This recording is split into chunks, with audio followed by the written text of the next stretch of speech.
Okay, I'm back. I don't know if I'm going to upload these videos back to back, but I just did a video wearing the same outfit. And YouTube's secret, a lot of times YouTubers make it seem like there's different days, but it's not. They just change their shirt and shit, and they just do another video right after the other video. So instead of changing my shirt, I just kept the shirt on, and I'm going to do another video, and this is going to be a story time video. And I'm going to talk about my first ever panic attack here in Thailand. So if you want to know why I had the panic attack and what happened, please stay tuned. Alright, so it happened while I was working and living in Koh Phangan, and this all happened, if you've heard my other story times, I went to the hospital once because of my hypoglycemia and I had temporary paralysis, I couldn't breathe. This is the same place where I got kicked out on the street, all that stuff. So this is around the same time, around the same month or 2 week span where I had my first panic attack. And it happened right after I came back from the hospital from having the hypoglycemia episode, and like I felt better, and then a few days later I started feeling really, really sick. There was like a bug going around, like everybody started feeling kind of sick and like a fever or whatever, and then one day I just got like really, really, really sick. I have the worst sinus pressure I have ever had in my life. Like, I deal with sinuses and allergies. I've been dealing with that since I can remember. But this is like, I literally felt like something was like crushing my skull, and it was just so painful, and I was in tears, and nothing was helping. You know, all the painkillers in the world, all the sinus medicine in the world, hot water, pressure, nothing was helping. It was like, and it was literally like that for hours. It felt like I was being punished for something. It was really, really bad. And then in the process of that, I got a really, really, really seriously high fever, like dangerously high fever, and I didn't really realize I was getting a fever until I touched myself. Like, I was alone. Like, this is right around the time we closed the hospital down for a little bit, so everybody was kind of out. Like, they stayed as long as they could to help me feel better, but then, you know, they had to go about their business, so I was kind of alone, and I touched my own head, and I felt like really freaking hot. Like, it felt really hot, and I started to sort of panic because I know that people can get like dengue fever or something like that in Thailand, and I thought like, oh my gosh, what if I had that fever? Like, oh my gosh, like I'm dying, like, oh my gosh. And then I like my brain, my thoughts just started going, and I started freaking out, like I have a fever, like, oh my god, my chest was kind of heavy, oh my god, like I'm having a hard time breathing, like I can't breathe, and like what I thought was happening, I thought that for some reason I couldn't breathe easy, but what was happening is I was actually just having a panic attack. The fever and the thought of me being sick and what might be happening to me caused me to have a panic attack, and it's the first panic attack I've ever had in my life, so I did not recognize it as a panic attack. I remember jumping out of my bed, rushing downstairs to the lobby area, grabbing the phone, calling 911, and just being like, I can't breathe, I can't breathe, I can't breathe, I can't breathe, and like just hyperventilating. And when people say, like, I've heard people say, like, when they had a panic attack, like, you feel like you are dying, they're telling the truth. You really feel like you are dying.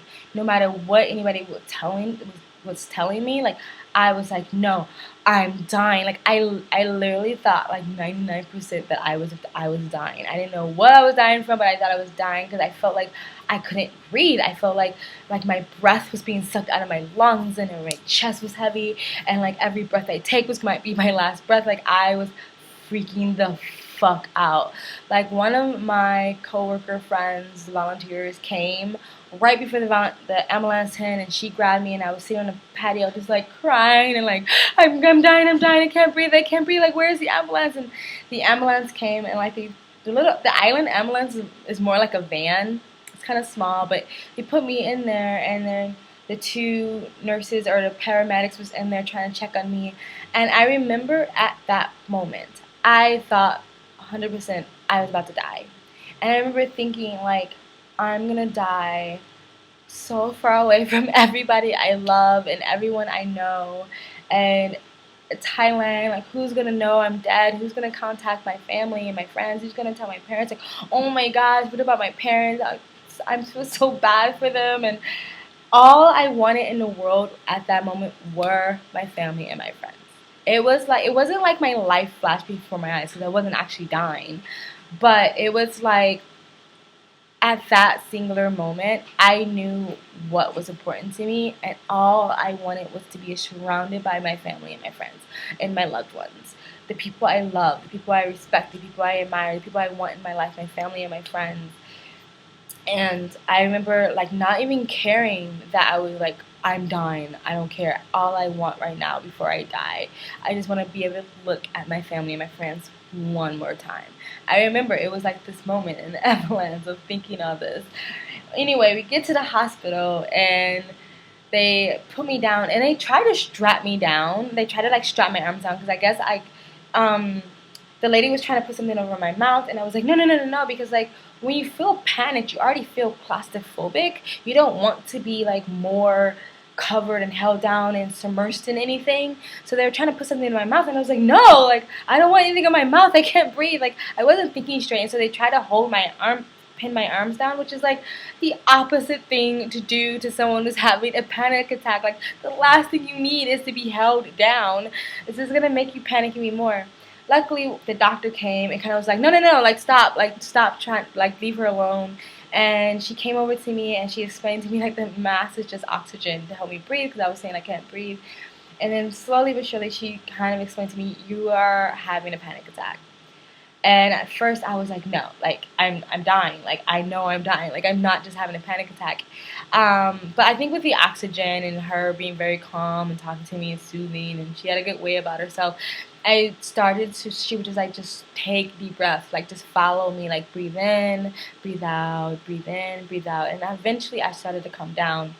And when I realized that I was just having a panic attack, I can admit I was quite embarrassed. Like I was like, wow, that's embarrassing. Like, okay, I didn't realize that was happening. But I was actually really sick. They took my temperature and they were like, you have a dangerously high fever. And because I'm a stubborn ass bitch, I was like, okay, well I can breathe now. I want to go home. And they were like, no, like you don't get it. Like you're breaking from the inside. Like if you go home, if you get any hotter, it can like damage your organs or something. And no, because I hate hospitals and I'm stubborn. I'm a very, very stubborn patient. I refuse. Once I realized I was just having a panic attack and I can breathe, I was like, nothing's gonna keep me in this hospital. I'm leaving. And I literally was like this. Like I was like slumped over in the wheelchair, like can barely keep my head up. Like no, take me home. I just want to go home. Like just like my friends were there and they were trying to convince me to stay, but they eventually took me home and they bought me the paracetamol and they bought me orange juice and stuff like that and like looked after me. And the next day I was actually perfectly fine. The fever had broken. I no longer had a fever. I was fine, but do not do as I do as I say. If a doctor tells you you have a dangerously high fever, stay in the hospital. Do not be a stubborn bitch like me. So anyway, that's it. That was my first ever panic attack in my whole entire life. And it happened in Thailand. You know, where else? What's a better place to have a panic attack other than Thailand? I don't know, some people might not agree with that.